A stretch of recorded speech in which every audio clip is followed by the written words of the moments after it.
আসসালামু আলাইকুম। কেমন আছেন সবাই? আশা করছি ভালো আছেন। আপনাদের সাথে আরেকটা ভিডিও নিয়ে চলে আসলাম। ভিডিওর মূল টপিকটা হচ্ছে 20 ways to improve productivity in a garments production. এটা হচ্ছে মূলত আমরা বাছাই করে 20টা ওয়ে নিয়ে আসছি, খুবই গুরুত্বপূর্ণ 20টা ওয়ে, যে ওয়ের মাধ্যমে আপনি প্রোডাক্টিভিটি ইমপ্রুভ করতে পারবেন। দ্যাট মিন্স আপনি প্রোডাকশন ইমপ্রুভ করতে পারবেন ইন গার্মেন্টস ইন্ডাস্ট্রিতে। এটা খুবই গুরুত্বপূর্ণ ভিডিও হতে যাচ্ছে, অবশ্যই মনোযোগ দিয়ে দেখবেন। একটু লম্বা হলেও একটু দেখবেন, এটা অনেক গুরুত্বপূর্ণ। ওকে, তাহলে আমরা লম্বা না করে প্রথম টপিকে যাই। 1 নাম্বার যেটা ওয়ে, মানে রাস্তা ইমপ্রুভ করার জন্য, এটা হচ্ছে conducting motion study and correcting faculty motions faulty motions. Motion study আমরা আগেও বলেছি, আগেও জানি। আর correcting faculty motions, faulty motions, দুঃখিত। মোশন স্টাডি তো আমরা বুঝি, তোবার একটু রিপেয়ার করি। মোশন একটা অপারেটরের মূলত স্পিড এবং হ্যান্ডলিং মুভমেন্ট, এই দুইটা মোশন এটার মধ্যে জড়িত। ধরেন একটা অপারেটর কাজ করতেছে, ওর মুভমেন্টটা কেমন করতেছে, ওর ধরা রাখা, মেশিন প্রেশার পড়ে নিচে দেয়া, এই মুভমেন্টগুলো কেমন, এগুলা প্রথম আইডেন্টিফাই করতে হবে। আইডেন্টিফাই করার পরে এরপরে ফল্টি মোশন, এখানের মধ্যে যদি কোনো ধরনের ফল্ট থাকে, মানে কোনো ধরনের যদি ত্রুটি থাকে ওর মোশনের মধ্যে, দেখতেছেন আপনি ও আসলে মুভমেন্টটা খারাপ করতেছে, তাহলে আপনাকে কী করতে হবে, ওর মুভমেন্টগুলো ঠিক করাইতে হবে। ওকে একটু ওয়েট করাবেন, এখানে যে ওকে যে মুভমেন্টের জন্য একটু বলবেন, ওকে যে স্টাডি করবেন, এটা আসলে প্রোডাক্টিভিটির লস হবে না। এটা যদি আপনাকে কেউ যদি বলে এটা ওর সাথে কথা বলতেছেন কেন, তাহলে এটা আপনি সিনিয়র ম্যানেজমেন্টের সাথে কথা বলবেন, ও হয়তো বা না বুঝে বলবে। আচ্ছা যাই হোক, এটা অন্য টপিক। আপনি ওর সাথে অপারেটরকে বোঝাবেন, তুমি এভাবে করো, এভাবে না করে এভাবে করো, যেটার মাধ্যমে আপনার অ্যাচিভমেন্ট আসবে, মানে ওর টাইম কম লাগবে, গুড কোয়ালিটি হবে, গুড প্রোডাকশন হবে। আশা করি আপনি বুঝতে পেরেছেন। ওর মুভমেন্ট, মোশন এগুলো ঠিক করতে হবে, হ্যান্ডেলিং ঠিক করতে হবে। 2 number topic, hourly operator capacity check. এটা অনেক বড় ইম্পর্টেন্ট বিষয়। আপনার একটা অপারেটরকে, ধরেন একটা কাজের হিসাব যদি না থাকে, আমি অপারেটরের কথা বাদে দিলাম, একটা কাজের যদি হিসাব না থাকে, ওখানে আপনার কোনো দিন আপনি লাভ লস ঠিক করতে পারবেন না। ব্যবসায়ীরা সবসময় হিসাব নিয়ে ব্যস্ত, ব্যবসায়ীর মূল লক্ষ্য কিন্তু হিসাব। অপারেটরও ঠিক সেম, ওর সব সময় ওর কাজের উপর ওর যতটুকু কাজ করেছে সব কিছুর হিসাব প্রপারলি থাকতে হবে। দ্যাট মিনস ওর প্রোডাকশন, ওর প্রোডাকশনের জন্য প্রয়োজন একটা সুন্দর করে একটা শিট দিয়ে দিবেন ওর টেবিলে, তুমি প্রথম আওয়ারে কত করেছো, দ্বিতীয় আওয়ারে কত করেছো, এখানে লিখবা। এটা অবশ্যই মেনটেন করতে হবে। এবং সুপারভাইজার তো অবশ্যই প্রত্যেক আওয়ারে প্রোডাকশন চেক করে, এটা অবশ্যই 100% মেনটেন করতে হবে। অনেক সময় দেখা যায় অপারেটর প্রোডাকশন 1 ঘন্টা নেয়, 2 ঘন্টা নেয় না, এটা হচ্ছে খুবই খারাপ। এটা দিয়ে আপনার প্রোডাকশন প্রপারলি হবে না। এবং ও প্রোডাকশন কি ফেক দিচ্ছে নাকি রিয়েল দিচ্ছে, এটা অবশ্যই মেনটেন করতে হবে আপনাকে, এটা অবশ্যই চেক করতে হবে একজন আই হিসেবে, এটা অবশ্যই আপনাকে মেনটেন করতে হবে। এটার জন্য অনেকগুলো উপায় আছে।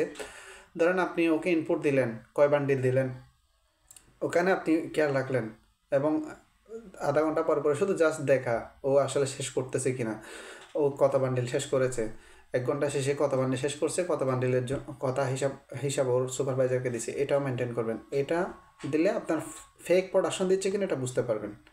আশা করি আমার কথাটা বুঝতে পেরেছেন। 3 নাম্বার হচ্ছে conduct R&D for the garments. R&D হচ্ছে রিসার্চ অ্যান্ড ডেভেলপমেন্ট, মানে এক কথায় স্যাম্পল। যারা ডেভেলপমেন্ট করে ওদের সাথে যোগাযোগ রাখতে হবে। আমি অবশ্যই একটু দ্রুত শেষ করব, কারণ 20টা টপিক এখানের মধ্যে আমি সব কিছু নিয়ে আসার চেষ্টা করব। যদি কোনো সমস্যা হয় আমাকে অবশ্যই কমেন্টসে জানাবেন, আমি ওই টপিক নিয়ে আবার ডিটেলস আলোচনা করব। তাহলে স্যাম্পলের সাথে conduct R&D for the garments, আমি স্যাম্পলের সাথে যোগাযোগ করব। অনেক সময় দেখা যায় স্যাম্পলে একটা প্রসেস ওরা করছে গার্মেন্টস বায়ারকে বোঝানোর জন্য, বায়ারকে দেখানোর জন্য, আমি এই গার্মেন্টসটা এভাবে বানাইছি, এটা আমরা করতে পারবো। অনেক সময় দেখা যায় অ্যাকচুয়ালি এটা লাইনে গেলে ওটা করতে পারে না, ওটা অনেক ক্রিটিক্যালসি ফেস করতে হয়, অনেক সমস্যা সৃষ্টি হয়।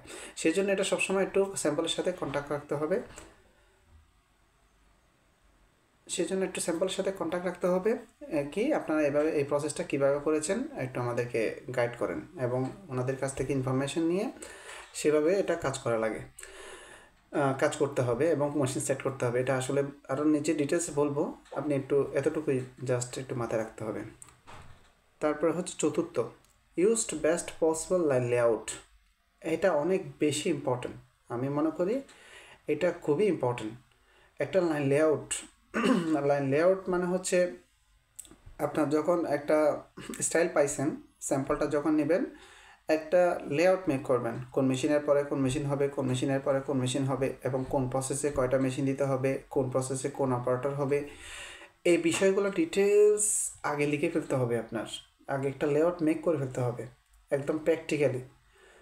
আপনার ওই লাইনের অপারেটর কোন প্রসেসের কেমন ও কাজে কেমন, এটা আপনাকে অবশ্যই জানতে হবে একজন আই হিসেবে।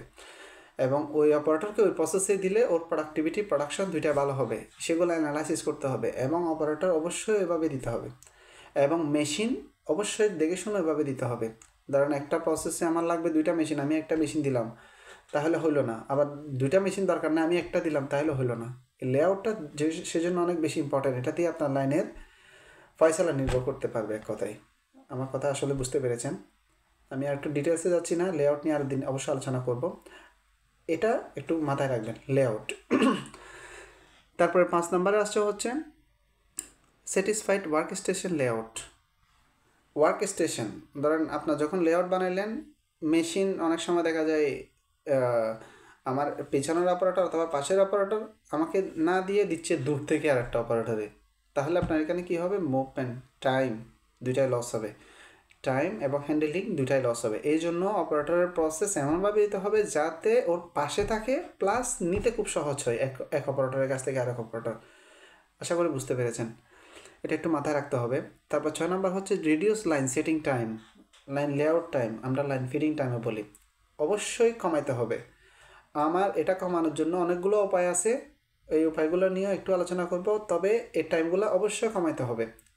ধরেন আপনি আগে থেকে লেআউট শিট তো রেডি করে রাখলেনি, এটা মেকানিককে দিয়ে দিবেন, টেকনিক্যালকে দিয়ে দিবেন, ওরা কী করবে ওদের মতো প্রিপারেশন নিয়ে নেবে। এবং আপনি এদিকে অপারেটর রেডি রাখবেন, সুপারভাইজারকে সাথে কন্ট্যাক্ট করে, অফিসারের সাথে কন্ট্যাক্ট করে।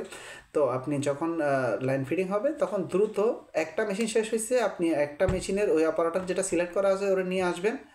ও যদি আরেকটা প্রসেসে কাজ করে তখন ওকে অন্যভাবে ওর বডি কত পিস গার্মেন্টস আছে এটা হ্যান্ডেল করে সিস্টেমে বুঝাই দিয়ে, অথবা আরেকটা অপারেটরকে বুঝাই দিয়ে আপনি এদিকে অপারেটরকে নিয়ে আসলেন। আসার পরে তাহলে আপনি এখানে কি করলেন, ওর কাজটা দ্রুত শেষ করে দিলেন। একটা প্রসেস শেষ, ওই প্রসেসের আপনি টার্গেট দিয়ে দিলেন।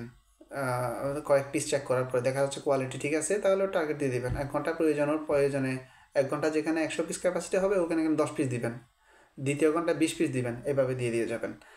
আশা করি বুঝতে পেরেছেন, লাইন রিডিউস টাইমটা কমে যাবে এবং প্রোডাক্টিভিটি ভালো হবে। তারপরে 7 নম্বরে আছে আমরা improve line balancing. Line balancing খুবই ইম্পর্টেন্ট বিষয়। এটা হচ্ছে যখন আপনি টার্গেট দিয়ে যাচ্ছেন, সেট করে যাচ্ছেন, তখন অবশ্যই ওই টার্গেটটা তো ঘন্টায় অথবা আধা ঘন্টা পর পরে ইমপ্রুভ করাইতেই হবে। তুমি এখন এত পিস করছো, এখন এত পিস করবা, এভাবে ইমপ্রুভ করে যাবে।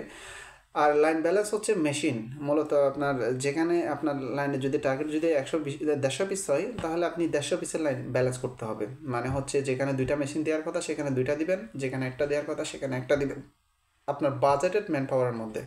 আপনার বাজেটের ম্যান পাওয়ার উপর তো যাইতে পারবেন না, ও বাজেটেড ম্যান পাওয়ার উপর এমনভাবে করতে হবে যাতে আপনার 150 পিস টার্গেট থাকে, অ্যাচিভমেন্ট থাকে। এবং সেটার জন্য আপনার কী করতে হবে, অনেকগুলো করণীয় আছে। আপনি জাস্ট টপিকটা একটু মাথায় রাখেন, আর ডিটেলসগুলো আমি অবশ্যই আরেকটা ভিডিওতে আলোচনা করব। তবে একটু সামারিতে বলে দিই, ওটা হচ্ছে আপনার মেশিনটা দিবেন, দেখা যাচ্ছে আপনার মেশিনে হচ্ছে না, আপনার ম্যান পাওয়ার বাজেটের বাহিরে চলে গেছে, তাহলে দেখবেন আপনার অনেকগুলো অপারেটর আছে 200 পিসের ক্যাপাসিটি, 300 পিসের ক্যাপাসিটি। আপনি এখান থেকে টাইম ভাগ করে দেবেন।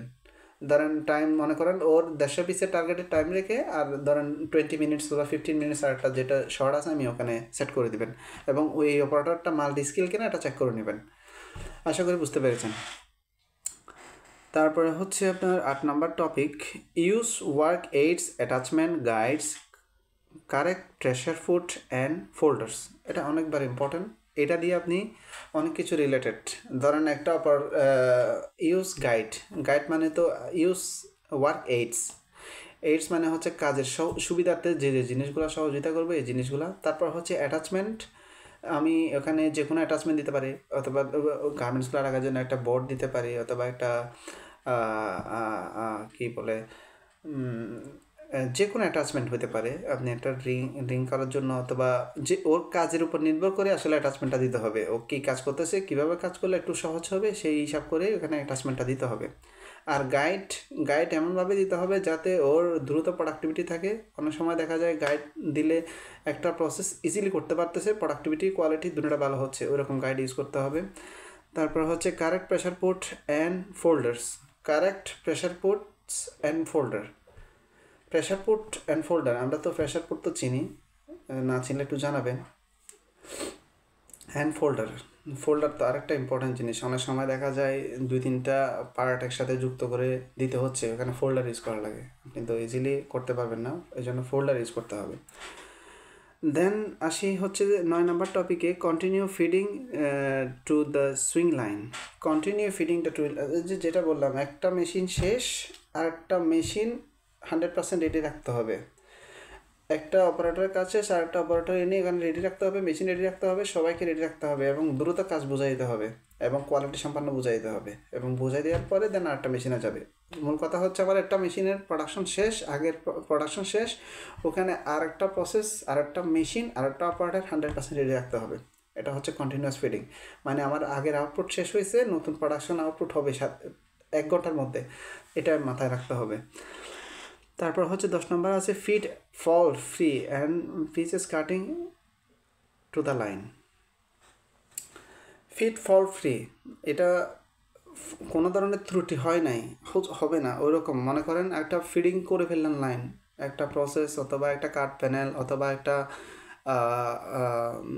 অপারেটর কাজ বোঝানো, যে কোনো ধরনের যাতে ফল্ট না হয়, ক্রিটিক্যাল কোনো ধরনের ইস্যু না হয় স্টাইলিংয়ের মধ্যে, এটা অবশ্যই মাথায় রাখতে হবে।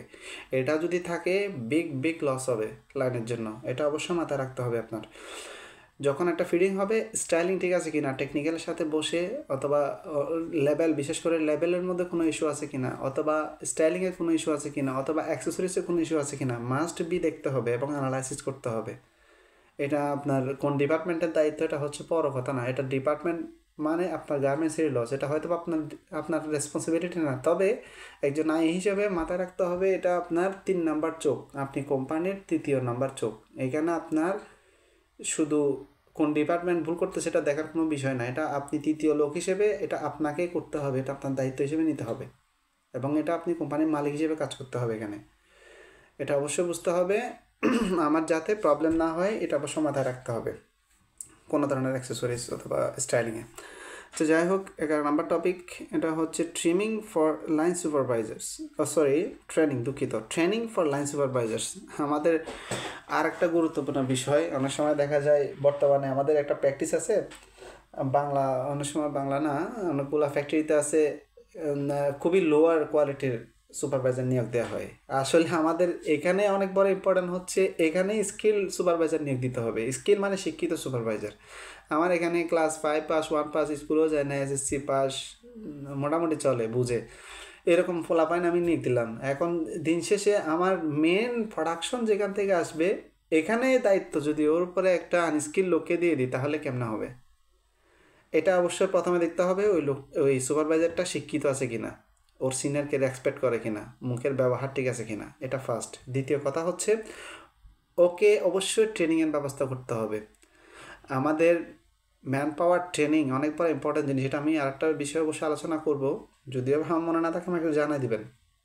ট্রেনিং অনেক বড় একটা ইম্পর্টেন্ট জিনিস, এটা ওয়ার্কার ট্রেনিং, এটা সুপারভাইজার ট্রেনিং, এটা স্টাফ ট্রেনিং, এটা ম্যানেজমেন্ট ট্রেনিং, সব ডিপার্টমেন্টের ট্রেনিং অনেক বড় ইম্পর্টেন্ট। এটা যে কোনো ডেভেলপমেন্টের জন্য এটা অবশ্যই একটু মাথায় রাখতে হবে। যে কোনো ডেভেলপমেন্টের জন্য ট্রেনিং খুবই ইম্পর্টেন্ট, এবং ট্রেনিং করতে হবে। লাইনের যে সমস্যাগুলো আছে এগুলো বিষয়টি ট্রেনিং করতে হবে, কেমনি কীভাবে করা যাবে সেই বিষয়গুলো ট্রেনিং করতে হবে। এই বিষয়গুলো নিয়েও ট্রেনিং করতে পারবেন। 20 ways to improve productivity in production, এগুলো নিয়েও ইমপ্রুভ করতে পারবেন, ডিসকাস করতে পারবেন ট্রেনিংয়ে সবাইকে। এটা শুধু সুপারভাইজারকে না, এটা সবারই জানা উচিত এই বিষয়গুলো। আচ্ছা, যাই হোক, আমরা 12 নম্বর টপিকে যাই। Training two swing operators. এই যে একটু আগে বললাম অপারেটরকে ট্রেনিং করাতে হবে। অপারেটরকে ট্রেনিং কীভাবে করাবেন? ধরেন অনেকগুলো অপারেটর আছে, ও মাল্টি স্কিল না। আমি অনেক সময় দেখা যায় একটা বেশি দুইটা কাজ দিতে পারি না, আমার আরেকটা কাজ নিতে হয়, আরেকটা অপারেটরের কাছ থেকে ব্যালেন্স করতে হয়। সেক্ষেত্রে দেখা যায় আমার অপারেটরের একটা কাজ জানে, একটা হতে খুব ভালো, আমি আরেকটা কাজ দিতে চাচ্ছি অথবা আরেকটা মেশিনের কাজ দিতে চাচ্ছি, ওই মেশিনটা পারতেছে না। এই জন্য ওকে করতে কি হবে, কি কাজের ফাঁকে ফাঁকে উইকলি ওকে 1 ঘন্টা অথবা 2 ঘন্টা ট্রেনিং ব্যবস্থা করতে হবে। ট্রেনিং সেন্টারে নিয়ে গিয়ে ওকে ওই প্রসেসগুলো শিখাইতে হবে, ওই মেশিনগুলো শিখাইতে হবে, এবং প্রত্যেকটা অপারেটরকে এরকম একটা শিডিউল থাকতে হবে। তোমার এই সপ্তাহে ট্রেনিং আছে, তোমার এই সপ্তাহে ট্রেনিং আছে, এরকম করে ট্রেনিংয়ের ব্যবস্থা যদি করেন, আপনার অপারেটর স্কিল হবে, প্লাস এটা আপনার টাইম লস হবে না। এটা মাথায় রাখবেন সবসময়। অনেক সময় অনেক প্রোডাকশনের সুপারভাইজার, অফিসার, ইভেন অনেকে বলে আমার অপারেটরকে ওখানে ট্রেনিংয়ে নিয়ে ফেলা রাখছে, এটা কোনো কাজ নাই। কিন্তু এটা অনেক বড় একটা ইম্পর্ট্যান্ট জিনিস। তবে ট্রেনিং যারা দিচ্ছে ওনাদেরকেও কি রাখতে হবে, ট্রেনিংটা যাতে কার্যকর হয়। আমি যদি ট্রেনিংয়ে নিয়ে ওদেরকে বসায় রাখি, তাহলে আমার দুদিকে গেল, আমার গেল, সালাও গেল। সেজন্য ট্রেনিং প্রপারলি করতে হবে এবং কাজে আসার মতো করতে হবে। আচ্ছা, যাই হোক, এবং পরেরটাতে যাই। পরেরটা way setting individual operator target. এই যেটা বললাম, এটা হচ্ছে আগেরটাও আলোচনা করছি। এটা হচ্ছে ইন্ডিভিজুয়াল টার্গেট। লাইনের টার্গেট তো আছেই, ইন্ডিভিজুয়াল টার্গেট প্রত্যেকটা অপারেটরের আলাদা আলাদা করে টার্গেট দিতে হবে। তোমার এত পিস টার্গেট, এবং টার্গেটটা তো মুখস্থ দেওয়া যাবে না। এটা অবশ্যই প্রথম দেখতে হবে আপনার কোম্পানির অ্যাচিভমেন্ট কত আছে, অ্যাচিভমেন্ট কী লাগবে, সেটা অনুযায়ী এসএমবি ঠিকঠাক মতো আছে কি না। এসএমবি অনুযায়ী আপনার টার্গেট, ওর ক্যাপাসিটি দেখতে হবে, ওর ক্যাপাসিটি কী পরিমাণ আছে, এবং ক্যাপাসিটি, এসএমবি, ফ্যাক্টরি টার্গেট, এই তিনটা দেখার পরে অ্যানালাইসিস করে ওকে এমনভাবে টার্গেটটা সেট করতে হবে যাতে ও ওই টার্গেটটা ঠিক মতো দিতে পারে। সেজন্য টার্গেট সেটটা খুব ভালো করে দেখতে হবে। তারপর হচ্ছে eliminate loss time and of standard time. Eliminate loss time and of standard time. Loss time তো আমরা অনেক সময় দেখি, যেগুলা আননেসেসারি টাইম, ওই মুভমেন্ট, এদিকে হ্যান্ডেলিং টাইম, অথবা ও বারবার ওয়াশরুমে যাচ্ছে। আমি তো বারবার তো ওয়াশরুমে ওরা যেতে দিতে পারি না। অনেক সময় দেখা যায় হচ্ছে ববিন চেঞ্জ করতেছে, সুতা বারবার সুতা কাটতেছে। এটা অবশ্যই দেখাতে হবে মেকানিককে, বারবার তো সুতা কাটার প্রশ্নই আসে না। আর তারপরে আপনার ববিন ওর দুইটা নাই, ও ববিন আছে একটা, কেন দুইটা নাই, অথবা আরেকটা ববিনের ব্যবস্থা করতে হবে।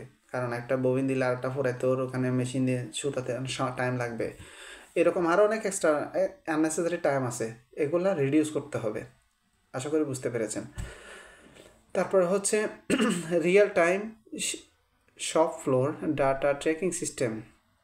রিয়েল টাইম, এই যে আরেকটা ইম্পর্ট্যান্ট জিনিস, আপনার এটা হচ্ছে একটা ডিভাইস আছে, এটা বিভিন্ন জায়গায় ইউজ করে।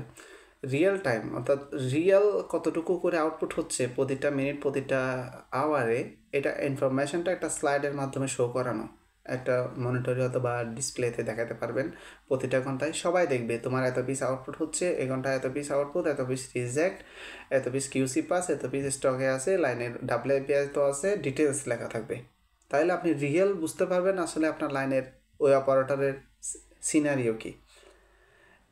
আশা করি বুঝতে পেরেছেন।